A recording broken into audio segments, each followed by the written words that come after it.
हरे कृष्ण। अत्यंत महत्वपूर्ण विषय यहाँ पर है। युधिष्ठिर महाराज कुरुक्षेत्र के युद्ध के बाद स्वयं को सारी हत्याओं का जिम्मेदार मान रहे थे। हालांकि कुरुक्षेत्र का युद्ध युधिष्ठिर महाराज के कारण नहीं हुआ। ये कुरुक्षेत्र के युद्ध में इतने सारे लोगों की जो हत्या हुई उसका कारण युधिष्ठिर महाराज नहीं है। फिर भी युधिष्ठिर महाराज इतने बड़े साधु हैं, भक्त हैं कि वो सोचते हैं ये सारी हत्याएं मेरे कारण हुई। वास्तविक रूप से इसका जिम्मेदार दुर्योधन था, ठीक है, क्योंकि दुर्योधन कोई भी प्रस्ताव मानने के लिए तैयार ही नहीं था और उसने अन्याय के साथ राज्य हड़पा था। इसमें युधिष्ठिर महाराज का कोई दोष नहीं है। फिर भी युधिष्ठिर महाराज सोच रहे हैं कि ये सारा मेरे कारण हुआ और मैं इसका जिम्मेदार हूं, ये सारा पाप मैंने किया है। तो भीष्मदेव, जब भीष्मदेव ने युधिष्ठिर महाराज से चर्चा की, जब भीष्मदेव सरसैया पर लेटे हुए थे, तो भीष्मदेव युधिष्ठिर महाराज के मन को जान गए। पितामह सब जानते हैं। तो भीष्मदेव ने युधिष्ठिर महाराज से कहा, देखिए आप ऐसा करो, एक अश्वमेध यज्ञ संपन्न करो।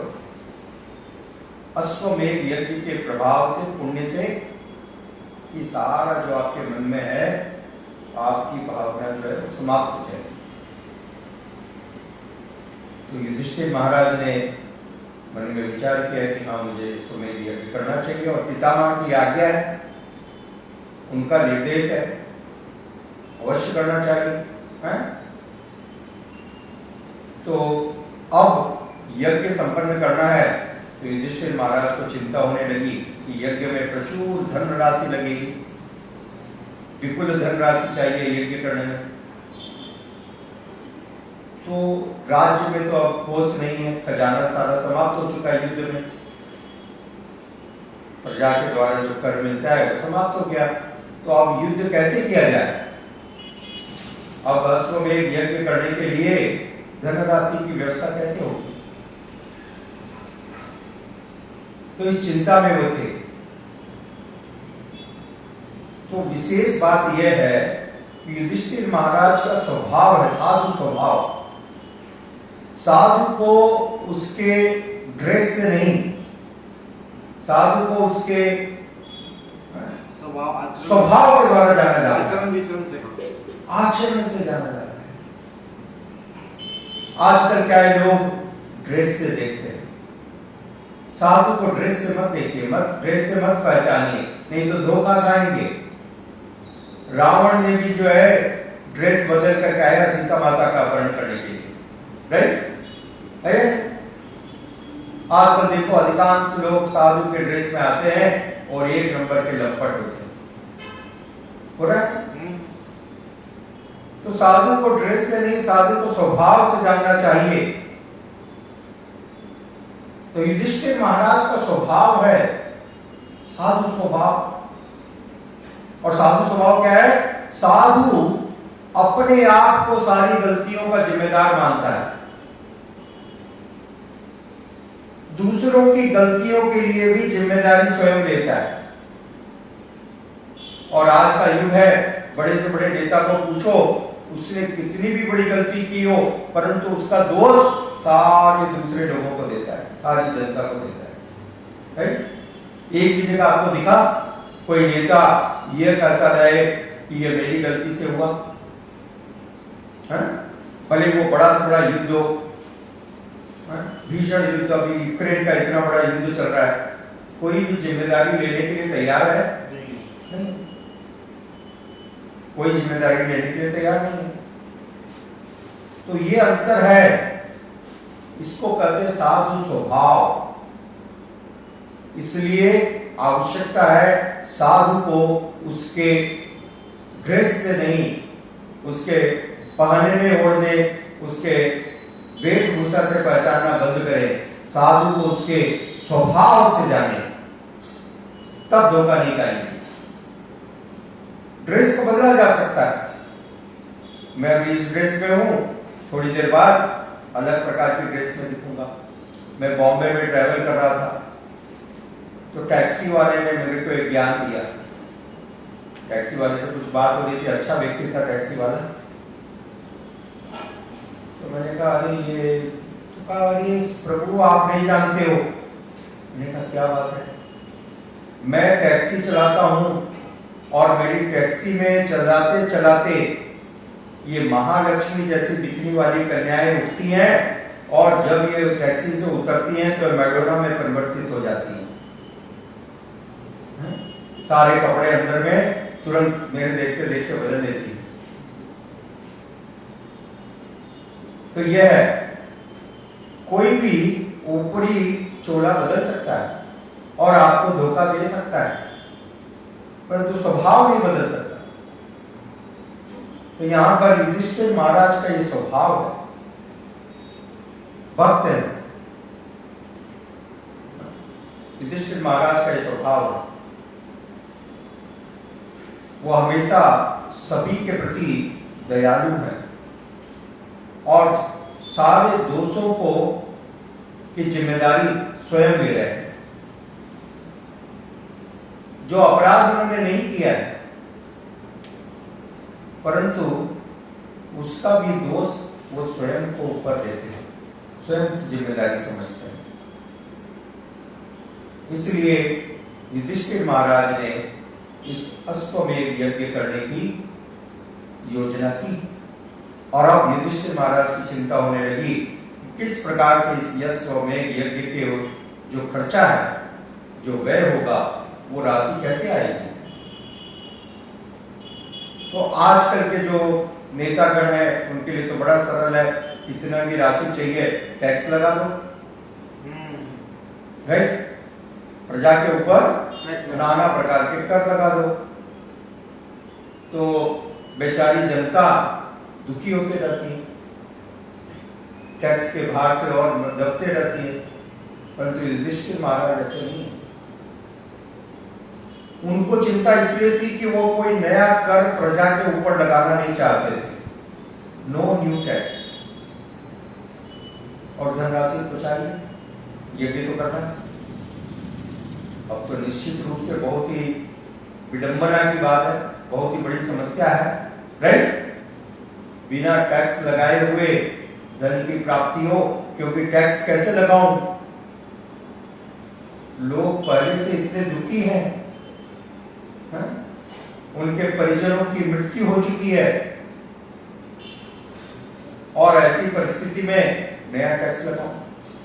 आजकल युद्ध होता है, बड़े बड़े युद्ध होते हैं, जैसे युद्ध होता है वैसे ही क्या होता है, भुखमरी बढ़ने लगती है, महंगाई बढ़ने लगती है, समस्याएं बढ़ने लगती हैं, राइट? खजाना देश का खाली हो जाता है और जब देश का खजाना खाली हो जाता है तो क्या करते हैं नेतागण? नए प्रकार के टैक्स लगा देते हैं, नए प्रकार के कर लगा देते हैं। तो युद्ध हुआ उस नेता के कारण और दुख कौन पा रहा है? जनता, प्रजा दुख पा रही है।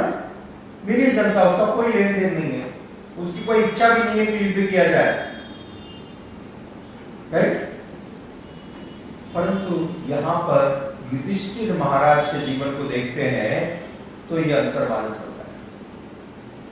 युधिष्ठिर महाराज ऐसे नहीं, युधिष्ठिर महाराज चिंतित हैं कि किस प्रकार से भीष्म पितामह की जो आज्ञा है इसका पालन भी हो और साथ ही साथ जनता के ऊपर नए प्रकार के कर या टैक्स न लगाए जाए। इसलिए निश्चित रूप से चिंता का विषय है। यदि आपके पास एक ही सॉल्यूशन है कि पब्लिक के ऊपर टैक्स लगा दो, तो फिर चिंता की क्या बात है? लगा दो, आप राजा हो, राइट? कोई चैलेंज तो कर नहीं सकता है। प्रजा भुगतेगी, दुख वो पाएगी। तो युधिष्ठिर महाराज ने ऐसा नहीं किया। युधिष्ठिर महाराज इसलिए बहुत ही चिंता में थे कि कैसे ये दोनों कार्य संपन्न हो, राज्य में कोष भी हो, धनराशि भी हो, जिससे कि यज्ञ संपन्न किया जा सके और साथ ही साथ प्रजा के ऊपर नया कोई कर भी न लगाओ, कोई नए प्रकार का टैक्स भी नहीं लगाओ, क्योंकि वे सभी के शुभ चिंतक हैं, वेल विशर, ये वास्तविक शुभ चिंतक है। राजा इस प्रकार का होना चाहिए जो सारी प्रजा का हितैषी है, वेल विशर। तो जो वेल विशर होगा वो निश्चित रूप से चिंता करेगा, दूसरे को चिंता की कोई आवश्यकता नहीं। आज देखो आप, इतने तरह के टैक्स हैं, हर दिन एक नया टैक्स प्रारंभ होता है और लोग, प्रभुपाद जी ने लिखा श्रीमद् भागवतम के तात्पर्य में, कलयुग में लोग नाना प्रकार के टैक्स देते देते दुखी हो जाएंगे, और हो रहा है। हर दिन आप देखो एक नए प्रकार का टैक्स, और उस टैक्स को देने के लिए टैक्स देना पड़ता है। तो लोग इतने त्रस्त हैं, यह कलयुग का प्रभाव है। परंतु वास्तविक नेता वो है जो प्रजा के हित के बारे में चिंता करता है, उनके दुख को अपना दुख समझता है। युधिष्ठिर महाराज इस प्रकार के एक राजा है जो सदैव प्रजा के बारे में चिंतित है, उनकी भलाई के बारे में सोच रहे हैं, विचार करते हैं। इसलिए युधिष्ठिर महाराज के सामने एक बड़ी चुनौती थी, उनके मन में इतनी चिंता थी कि कैसे मैं राजकोष को प्राप्त करूं, किंतु प्रजा के ऊपर किसी नए प्रकार का टैक्स या कर न लगाया जाए और सभी का भला हो, एवरीवन्स वेलबीइंग। ये राजा का कर्तव्य है, प्रजा की भलाई के बारे में चिंता करना। तो युधिष्ठिर महाराज इस प्रकार के आदर्श राजा हैं जो सभी की भलाई के लिए सदैव चिंतित है, लोगों को भक्तिमय वातावरण प्रस्तुत कर रहे हैं जिससे प्रजा भगवत भक्ति करके अपने जीवन को सफल कर सके। और युधिष्ठिर महाराज, यहाँ पर हम श्रीमद् भागवतम में देखते हैं कि बहुत चिंतित हैं, विचार कर रहे हैं किस प्रकार से मैं अश्वमेध यज्ञ संपन्न करूं, अश्वमेध यज्ञ के लिए धनराशि को प्राप्त करूं, किंतु साथ ही साथ लोगों के ऊपर नए प्रकार के टैक्स न लगाऊं, उनको और दुख न हो। ये बहुत ही महत्वपूर्ण विषय है। युधिष्ठिर महाराज के जीवन को, उनके स्वभाव को, उनके चरित्र को हम समझ पाते हैं। यह एक साधु का स्वभाव है और साधु अपने स्वभाव से जाना जाता है, अपने ड्रेस से नहीं। यदि ड्रेस से साधु को देखेंगे तो निश्चित रूप से धोखा खाएंगे। इसलिए कृष्ण कृपा मूर्ति श्री ऐसी भक्तिवेदांत स्वामी प्रभुपाद जी ने बतलाया कि साधु को उसके स्वभाव से जानना चाहिए, उसको ऑब्जर्व करना चाहिए, उसकी परीक्षा करनी चाहिए अनेक दिनों तक, एक दिन के लिए नहीं। आजकल लोग जल्दी से डिसीजन ले लेते हैं, ये हमारे गुरुदेव नहीं। उनके आचरण को देखिए, उनके आचरण को देखिए मत, परीक्षण कीजिए, एग्जामिन कीजिए कई दिनों तक। उनका व्यवहार कैसा है, वो लोगों के साथ वर्ताव कैसा करते हैं, उनकी आदतें कैसी हैं, उनकी जीवन की पद्धति कैसी है, उसके बाद निर्णय लीजिए। और यदि आपने क्षणिक आवेश में निर्णय लिया तो धोखा खाएंगे। ठीक है, इसलिए परीक्षित महाराज से और युधिष्ठिर महाराज से हम ये विशेष शिक्षाएं प्राप्त करते हैं उनके जीवन से, और इन शिक्षाओं को हमें अपने जीवन में उतारने का प्रयास करना चाहिए। हरे कृष्णा। जगन्नाथ बलदेव सुभद्रा की, श्रील प्रभुपाद की, गौर प्रेमानंदे।